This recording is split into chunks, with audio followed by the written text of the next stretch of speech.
There's little like pebble benches over here to sit on right in front of the ride. So that's fun, right? I'm having fun.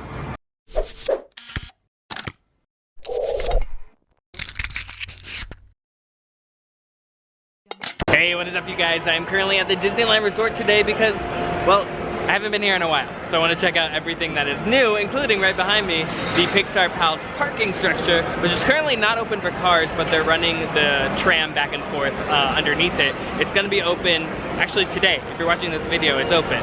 So if you park there, let me know. So actually currently in the middle of the parking esplanade area, they're doing construction, so they have walls up. So here's the Pixar Pals parking structure, but over here by like the drop-off, there's a giant Pixar ball, which is like a lot of fun.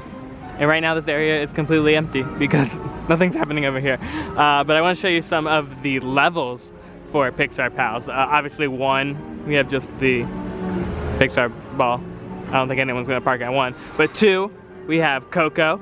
I like how they're actually running the escalators for preparation. Probably just testing them. And then your third and fourth level, level 3 is Cars, and level 4 is Monsters Inc. And then level 5 is Finding Nemo, and level 6, Inside Out. So yeah. They even have a sign up for now Pixar Pals this way and Mickey and Friends that way. And it seems like tram loading is now underneath Pixar Pals, and then unload will be over here by the Pixar ball. But already these security lines are a lot better. There's a ton of open security and it seems more permanent. So hopefully bag check will go a lot quicker over here. Okay, now through security, look how awesome this new tram location is! And it's so spacious. Wow. Also, I don't know if you can hear the music, but even though this is the Pixar Pals parking structure, they're playing the score to Little Mermaid. So we're kind of just celebrating all animation. They also have a ton of character silhouettes on the wall over here. Even some newer ones like Forky and Duke-a-Boom. All these seem like Pixar though. Frozone, Miguel. But if you go down more this way, they have like Winnie the Pooh and Baymax. I think there's like a Tinkerbell one over here. Yeah, there it is. So it's not all Pixar. One of my favorite things is there's actual lines with barriers, so people won't go into one line and cut across into another. I like it. So it's kind of dead today. I just walked into DCA and Guardians is at a 15-minute wait, and even Radiator Springs is only at a 40. So that's kind of crazy. Even Incredicoaster is only at a 10-minute wait, and I'm here at noon on a Saturday. But I'm currently over at DCA because Inside Out Whirlwind of Emotions just opened yesterday and has officially completed Pixar Pier, which just celebrated its first year anniversary. So after a year later, Pixar Pier is finally done. Mind you, it looks super cute though. There's little like pebble benches over here to sit on right in front of the ride. So that's fun, right? I'm having fun. So we have joy, sadness, disgust is over here, so you can take a picture with her if you want. And then fear is over here next to a height restriction sign, which is funny because there's actually no height required for this ride, but he's still terrified. Disgust's hair is very, very shiny though. Good job. And then Anger is over here at the top, yelling at people on the ride. There's fun little audio cues from all the characters though. Let's go ride it. When you get to the front, they'll hand you one of these and it'll tell you which memory to go to make loading easier. So I got Discuss, so when I go in, I'll jump in that one. Here we go. Here we go. Oh my god. Amazing. Dentro del recuerdo móvil en todo momento. Y por favor, cuiden a sus pequeños, ¿sí? Ahora a divertirse. That was supposed to be Bing Bong. So obviously they didn't get the original cast to do the voices for this ride. I also got my own memory. So if you're traveling alone, you can get your own memory. Hi, Anger. Whee! to be so interactive. Yay! I don't know if I should be disgusted by this or what. I'm feeling emotions. It's making me dizzy. Come on, be positive. Whee! Coming to an end. And that's it.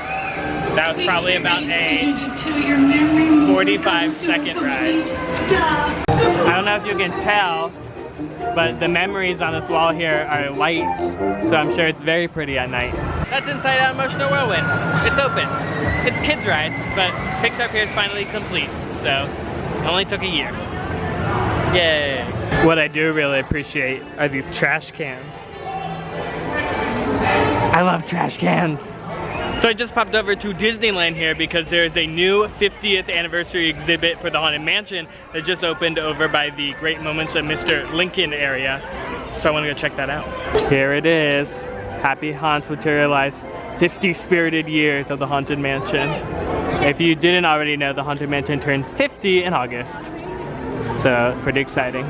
Here's some of the concept art by Mark Davis. As you can see, the hallway, the bus made it, but not a lot of this stuff actually made it into the ride. Here's some concept arts of portraits that we're gonna move.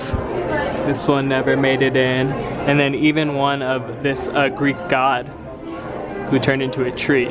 Even though she didn't make it, we did get Medusa. So that's what it turned into.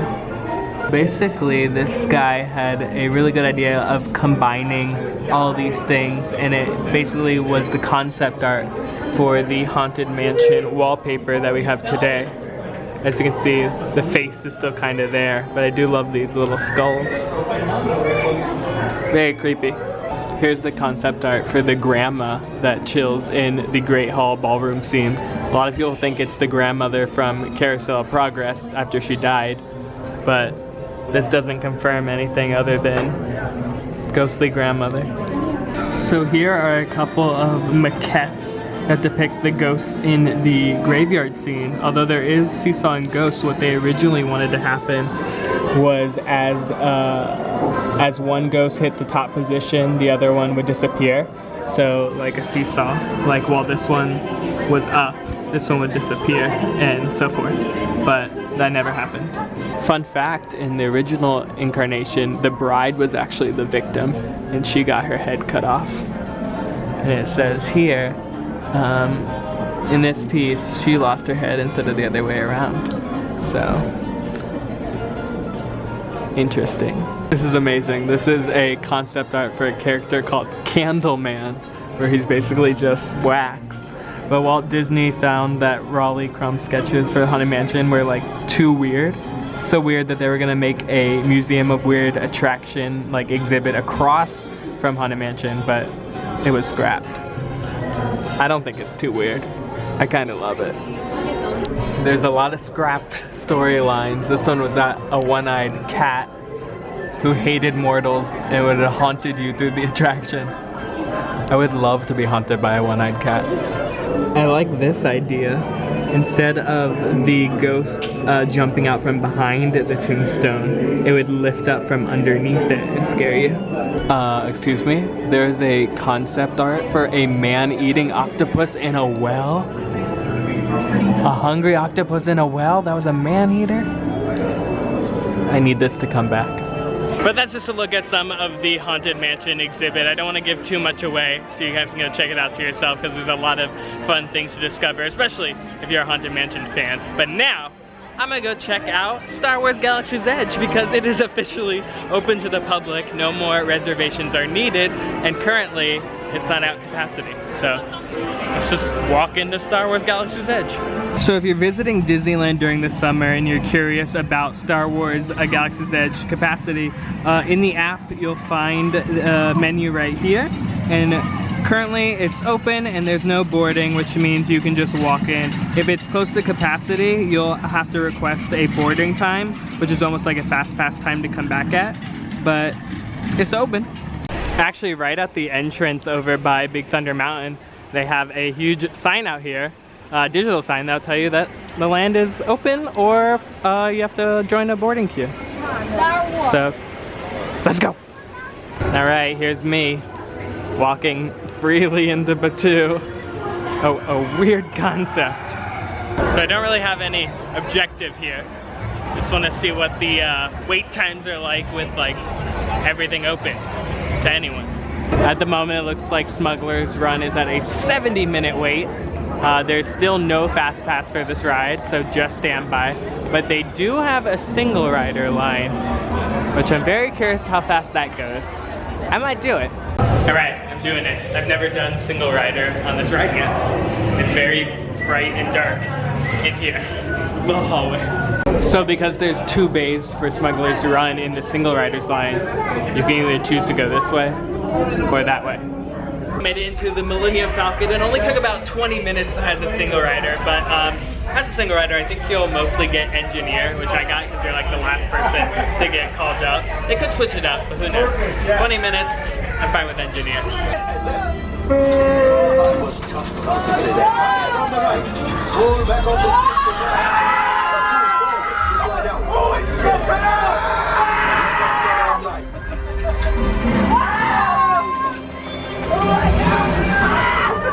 Have a brilliant freighter that needs as you can tell, I did not pilot.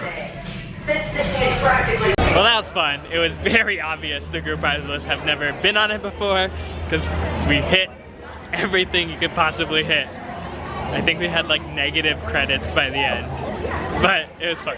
Well, that is it. Thank you guys for joining me around the Disneyland Resort today. Check out all the new things.